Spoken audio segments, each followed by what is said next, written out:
ಹರಿ ಓಂ. ಶ್ರೀಮತೆ ರಾಮಾನುಜಾಯ ನಮಃ. ಶ್ರೀಮತೆ ನಿಗಮಾಂತ ಮಹಾದೇಶಿಕಾಯ ನಮಃ. ಶ್ರೀ ಪಾದುಕಾ ಸಹಸ್ರ ಪದ್ಯ 52, ಪ್ರಭಾವ ಪದ್ಧತಿ 22. ನಾನು ವಸುಧಾ. ಎಲ್ಲರಿಗೂ ನಮಸ್ಕಾರ. ಈ ದಿನದ ಪದ್ಯ ಹೀಗಿದೆ.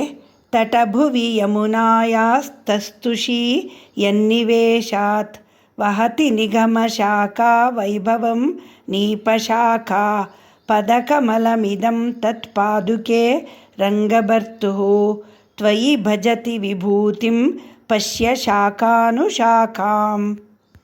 ಎಲೈ ಪಾದುಕೆಯೇ, ಯಾವ ಪಾದಗಳು ಇಡುವುದರಿಂದ ಯಮುನಾ ನದಿಯ ತೀರದಲ್ಲಿ ಕದಂಬ ವೃಕ್ಷವು ವೇದಗಳಲ್ಲೊಂದು ಶಾಖೆಯ ಮಹಿಮೆಯನ್ನು ಹೊಂದಿದೆಯೋ ಅದೇ ರೀತಿಯಾಗಿ ಶ್ರೀರಂಗನಾಥನ ಅಡಿದಾವರೆಗಳು ನಿನ್ನಲ್ಲಿ ಅನೇಕ ಶಾಖೆಗಳಿಂದ ಕೂಡಿದ ಸಮೃದ್ಧಿಯನ್ನು ಕೊಟ್ಟಿದೆ ಎಂದು.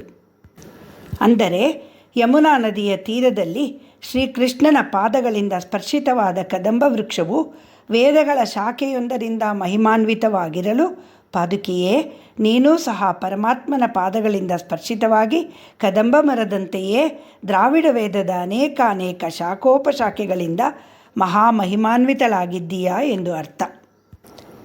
ವಿಜ್ಞಾನ, ಕಲೆ, ಗಣಿತ, ಸಂಸ್ಕೃತ ನಿಗಮಗಳು, ತಮಿಳು ಪ್ರಬಂಧಗಳು ಎಲ್ಲದರಲ್ಲಿ ಅಪರಿಮಿತ ಜ್ಞಾನ ಹೊಂದಿರುವ ಶ್ರೀ ವೇದಾಂತ ದೇಶಿಕರು ಏನು ಹೇಳುತ್ತಿದ್ದಾರೆ ಈ ಪದ್ಯದಲ್ಲಿ? ಕದಂಬ ವೃಕ್ಷಕ್ಕೂ ವೇದಗಳ ಶಾಖೆಗೂ ಏನು ಸಂಬಂಧ? ಶಠಾರಿಗೂ ಕದಂಬ ವೃಕ್ಷಕ್ಕೂ ತಮಿಳು ವೇದಗಳಿಗೂ ಎಲ್ಲಿಂದೆಲ್ಲಿಯ ಹೋಲಿಕೆ? ಹೇಗೆ ತಿಳಿಯೋಣ ಬನ್ನಿ. ಅದನ್ನು ತಿಳಿಯಲು ನಾವು 5246 ವರ್ಷಗಳು ಹಿಂದಕ್ಕೆ ಹೋಗಬೇಕು. ಆಗ ಎಲ್ಲವೂ ಸ್ಪಷ್ಟವಾಗುತ್ತದೆ. ಜುಳು ಹರಿಯುತ್ತಿರುವ ಯಮುನೆ, ದಡದಲ್ಲಿ ಕದಂಬ ವೃಕ್ಷಗಳು, ಅದರಲ್ಲೊಂದನ್ನು ಹೊರಗೆ ನಿಂತು ಕೊಳಲನೂದುತ್ತಿರುವ ಪುಟ್ಟ ಬಾಲಕ ಶ್ರೀಕೃಷ್ಣ ಪರಮಾತ್ಮ. ನೀಲಮೇಘ ಶ್ಯಾಮನಾದ ಶ್ರೀಕೃಷ್ಣ ಪರಮಾತ್ಮ ಗೆಳೆಯರೊಡನೆ ನೀರಾಟವಾಡಿ ಬಂದಿದ್ದರಿಂದ ಯಮುನೆಯ ಮೈಬಣ್ಣವು ತುಸಕಪ್ಪೆ.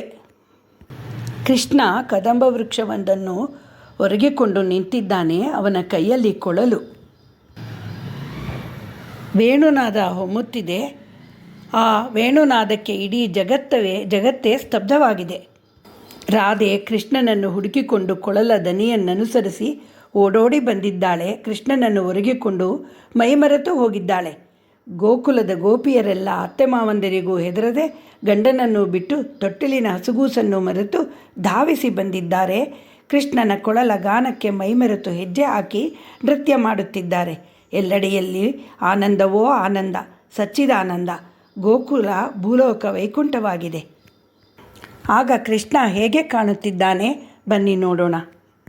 ಕಸ್ತೂರಿ ತಿಲಕಂ ಲಲಾಟ ಫಲಕೆ ವಕ್ಷಸ್ಥಲೇ ಕೌಸ್ತುಭಂ ನಾಸಾಗ್ರೇ ನವಮೌಕ್ತಿಕಂ ಕರತಲೇ ವೇಣುಂ ಕರೇ ಕಂಕಣಂ ಸರ್ವಾಂಗೇ ಹರಿಚಂದನಂ ಸುಲಲಿತಂ ಕಂಠೇ ಚ ಮುಕ್ತಾವಳಿಂ ಗೋಪಸ್ತ್ರೀ ಪರಿವೇಷ್ಟಿತೋ ವಿಜಯತೆ ಗೋಪಾಲ ಚೂಡಾಮಣಿ ಫುಲ್ಲೇಂದಿ ವರಕಾಂತಿ ಇಂದು ವದನಂ ಬರ್ಹಾವತಂ ಸಪ್ರಿಯಂ ಶ್ರೀವತ್ಸಾಂಕಮುದಾರ ಕೌಸ್ತುಭಧರಂ ಪೀತಾಂಬರಂ ಸುಂದರಂ ಗೋಪೀನಾಂ ನಯನೋತ್ಪಲಾರ್ಚಿತ ತನುಂ ಗೋಗೋಪಸಂಘಾವೃತಂ ಗೋವಿಂದಂ ಕಲವೇಣು ವಾದನಪರಂ ದಿವ್ಯಾಂಗಭೂಷಂ ಭಜೆ.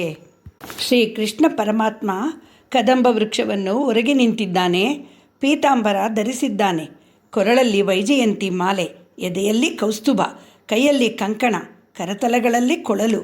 ನೀಲ ಶ್ಯಾಮಲ ವರ್ಣದ ಸುಂದರಾಂಗ ಚಲುವ ಕೃಷ್ಣನ ತಲೆಯಲ್ಲಿ ನವಿಲುಗರಿ, ಗುಂಗುರಾದ ಮುಂಗುರುಳು, ನಸು ಕೆಂಪಾದ ತಾವರೆ ದಳದಂತಹ ನೀಳ ನೇತ್ರಗಳು, ಪಾದಗಳಲ್ಲಿ ಕಿರು ಗೆಜ್ಜೆಗಳು, ಹವಳದಂತಹ ತುಟಿಗಳಿಗೆ ಕೊಳಲನ್ನಿಟ್ಟು ನಿಮಿಲಿತ ನೇತ್ರದಿಂದ ಒಂದು ಕಾಲನ್ನು ನೆಲಕ್ಕೆ ಊರಿ ಇನ್ನೊಂದು ಕಾಲನ್ನು ಮುಂದಿನಿಂದ ಹಿಂದಕ್ಕೆ ತೆಗೆದುಕೊಂಡು ಹೋಗಿ ಕದಂಬ ವೃಕ್ಷವನ್ನು ಮುಟ್ಟಿಸುತ್ತಿದ್ದಾನೆ. ಅವನು ನಿಂತಿರುವ ಈ ಪರಿಗೆ, ಕೊಳಲ ದನಿಗೆ ಮರುಳಾಗದವರಿಲ್ಲ. ಕೃಷ್ಣನಿಗೆ ಅತಿ ಪ್ರಿಯವಾದ ವೃಕ್ಷ ಕದಂಬ ವೃಕ್ಷ. ಈ ವೃಕ್ಷದ ಬಗ್ಗೆಯೂ ನಾವು ತಿಳಿದುಕೊಳ್ಳಲೇಬೇಕು. ಕದಂಬ ವೃಕ್ಷವು ಪುರಾಣಗಳಲ್ಲಿಯೂ, ವಿಶ್ವ ಸಸ್ಯಶಾಸ್ತ್ರದಲ್ಲಿಯೂ, ಆಯುರ್ವೇದದಲ್ಲಿಯೂ, ಅಥರ್ವಣ ವೇದದಲ್ಲಿಯೂ ಅತ್ಯಂತ ಶ್ರೇಷ್ಠ ಸ್ಥಾನ ಹೊಂದಿದೆ. ಸಮೃದ್ಧವಾದ ಕೊಂಬೆ ರೆಂಬೆಗಳಿಂದ ಕೂಡಿದ ತುಂಬ ಎತ್ತರ ಬೆಳೆಯುವ ನಿತ್ಯ ಹರಿದ್ವರ್ಣ ಮರ ಇದು.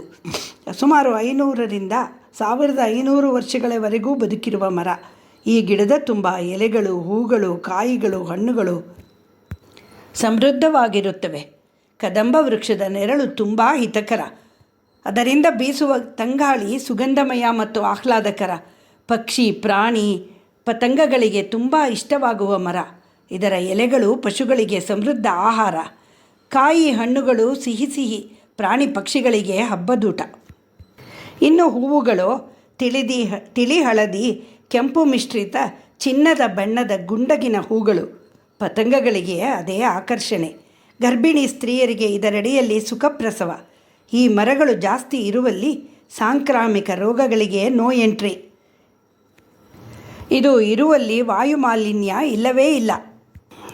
ಇದನ್ನೆಲ್ಲ ಅರಿತಿದ್ದ ವೇದಾಂತ ದೇಶಿಕರು ಭಗವಂತನ ಶ್ರೀಪಾದ ಸ್ಪರ್ಶಿಸಿದ ಈ ಮರ ಅವನ ಪ್ರೀತಿಯ ಮರ, ಅಥರ್ವಣ ವೇದದ ಶಾಖೆಯಂತೆ, ಆಯುರ್ವೇದದ ಶಾಖೆಯಂತೆ ಮಹಾಮಹಿಮವಾಗಿದೆ ಎಂದಿದ್ದಾರೆ. ಕೃಷ್ಣಾನುಭವಕ್ಕೆ ಪೂತಿ ನರಸಿಂಹಾಚಾರ್ಯರ ಗೋಕುಲ ನಿರ್ಗಮನ ಸಂಗೀತ ನೃತ್ಯ ನಾಟಕದ ಕೃಷ್ಣನ್ನ ಕೊಳಲಿನ ಕರೆ ಹಾಡನ್ನು ಕೇಳಿ. ಯಾವ ಮೋಹನ ಮುರಳಿ ಕರೆಯಿತೋ ದೂರ ತೀರಕ್ಕೆ ನಿನ್ನನು, ಕೊಳಲ ನುಡಿಪುದನು ಕಲಿಸು ಎನೆಗೆ ಚೆನ್ನ, ನಿಲ್ಲಿಸಿದಿರು ವನಮಾಲಿ ನಿನ್ನ ಕೊಳಲಗಾನವ. ಈ ಎಲ್ಲ ಕನ್ನಡದ ಉದ್ದಾಮ ಕವಿಗಳ ಭಾವಗೀತೆಗಳನ್ನು ಕೇಳಿ. ಯಾವ ಪೂಜೆ, ಯಾವ ಯಾಗ, ತಪಸ್ಸು ಏನೂ ಬೇಡ, ಭಗವಂತನ ಸಾಕ್ಷಾತ್ಕಾರವಾಗುತ್ತದೆ, ಭಗವಂತನ ಅನುಭವ ದೊರೆಯುತ್ತದೆ. ಉಯರ್ವರ ಉಯರ್ನಲಂ ಉಡೆಯವನ್ ಯವನ್ ಅವನ್, ಮಯರ್ವರ ಮದಿನಲಂ ಅರುಳಿನನ್ ಯವನ್ ಅವನ್, ಅಯರ್ವரும் ಅಮರர்கள் அதிபதியவன் அவன், துயரரு சுடரடி ತೊಳುದೆಳು ಎನ್ ಮನವೇ. ಶ್ರಮವಿಲ್ಲದೆಯೇ ಉತ್ಕೃಷ್ಟ ಆನಂದವನ್ನು ಪಡೆದವನು ಯಾರವನು? ಅಜ್ಞಾನ ತೊಲಗುವಂತೆ ಜ್ಞಾನಭಕ್ತಿಗಳ ಕೃಪೆ ಮಾಡುವವನು ಯಾರವನು? ಮರವಿಲ್ಲದವರಿಗೆ ಅಧಿಪತಿಯಾರವನೋ? ಕ್ಲೇಶವನ್ನು ತೊಳೆವ ಆ ತೇಜ ಪಾದಗಳ ಭಜಿಸು ಎನ್ನ ಮನವೇ, ಉದ್ಧಾರವಾಗು. ಇದು ನಮ್ಮಾಳ್ವಾರರ ಅಮೃತ ವಾಕ್ಕು. ಇಂತಹ ನಮ್ಮಾಳ್ವಾರರೇ ಪಾದುಕೆ ಎಂಬ ಕಬಂಧ ವೃಕ್ಷದ 4000 ವೇದ ಪ್ರಬಂಧಗಳ ಶಾಖೋಪಶಾಖೆಗಳಿಂದ ಸಮೃದ್ಧವಾಗಿ ಕೃಷ್ಣನ ಪಾದಗಳಿಂದ ಪಾದಸ್ಪರ್ಶಿತವಾಗಿ ನಮ್ಮನ್ನು ಕೃಪೆ ಮಾಡುತ್ತಿರುವ ಮಹಾಮಹಿಮಳಾದ ಪಾದರಕ್ಷೆಯೇ ಎಂದಿದ್ದಾರೆ ವೇದಾಂತ ದೇಶಿಕರು. ಯಾರು ಕದಂಬ ವೃಕ್ಷದಂತಿರುವ ಪಾದುಕೆಯ ಸಮೃದ್ಧವಾದ ರೆಂಬೆ ಕೊಂಬೆಗಳು ಎಂದರೆ ಪೊಯ್ಗೆ ಮುನಿ, ಪೂದತ್ತಾರ್, பேயாழ்வார், தன் பொரு நல்வரும் குருகேசன், விட்டுச்சித்தன், துய்ய குலசேகரன், நம் பாணநாதன், தொண்டரடுப்படி மலிசை வந்த சோதி மைಯಮೆல்லாம் ಮರೈ ವಿಳಂಗ ವಾಳ್ವೇಲುಂ ಏಂದುಂ ತಿಳಿಸಿರುವ ಎಲ್ಲ ಆಳ್ವಾರುಗಳು ಸಂತೋಷಪಟ್ಟು ಹಾಡಿರುವ ಸರಳವಾದ ತಮಿಳಿನ ದಿವ್ಯ ಪ್ರಬಂಧಗಳು ನಮಗೆ ಅರ್ಥವಾಗದಿರುವ ವೇದ ಸೂಕ್ತಗಳನ್ನೆಲ್ಲ ತಮ್ಮ ದಿವ್ಯ ಸೂಕ್ತಗಳಲ್ಲಿ ಸುಲಭವಾಗಿ ಸರಳವಾಗಿ ತಿಳಿಸಿಕೊಟ್ಟಿದ್ದಾರೆ ಎಂದು ಶ್ರೀ ವೇದಾಂತ ದೇಶಿಕರು ಹೇಳಿದ್ದಾರೆ.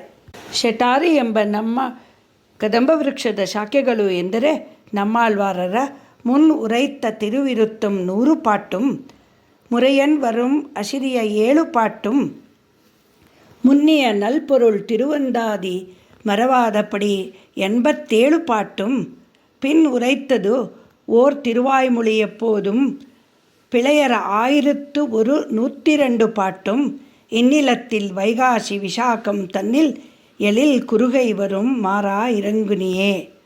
ವೈಶಾಖ ಮಾಸದ ವಿಶಾಖ ನಕ್ಷತ್ರದಲ್ಲಿ ಈ ಭೂಮಿಯಲ್ಲಿ ಸುಂದರವಾದ ತಿರುಕುರುಗೂರಿನಲ್ಲಿ ಅವತರಿಸಿದ ಶಟಗೋಪನೆ ಶಟಾರಿಯೇ, ನೀನು ಮೊದಲು ಗೈದ ತಿರುವಿರುತ್ತಂ ಎನ್ನುವ 100 ಪಾಶುರಗಳನ್ನು, ನಂತರ ರಚಿಸಿದ ತಿರುವಾಚರೀಯಂ ಎಂಬ 7 ಪಾಶುರಗಳನ್ನು, ಎಂದೂ ಮರೆಯದ ಶ್ರೇಷ್ಠವಾದ ಅರ್ಥವನ್ನು ಹೊಂದಿರುವ ಪೆರಿಯ ತಿರುವಂದಾದಿಯ 87 ಪಾಶುರಗಳನ್ನು, ಮತ್ತೆ ಹೇಳಿದ ಚೆನ್ನಾಗಿ ಅನುಸಂಧಾನ ಮಾಡಬಹುದಾದ ತಿರುವಾಯ್ಮೊಳಿಯ 1102 ಪಾಶುರಗಳನ್ನು ಯಾವತ್ತೂ ತಪ್ಪದಂತೆ ಅನುಸಂಧಾನ ಮಾಡುವಂತೆ ನೀನು ಅನುಗ್ರಹಿಸು ಎಂದಿದ್ದಾರೆ ಶ್ರೀ ವೇದಾಂತ ದೇಶಿಕರು ತಮ್ಮ ಪ್ರಬಂಧ ಸಾರದಲ್ಲಿ.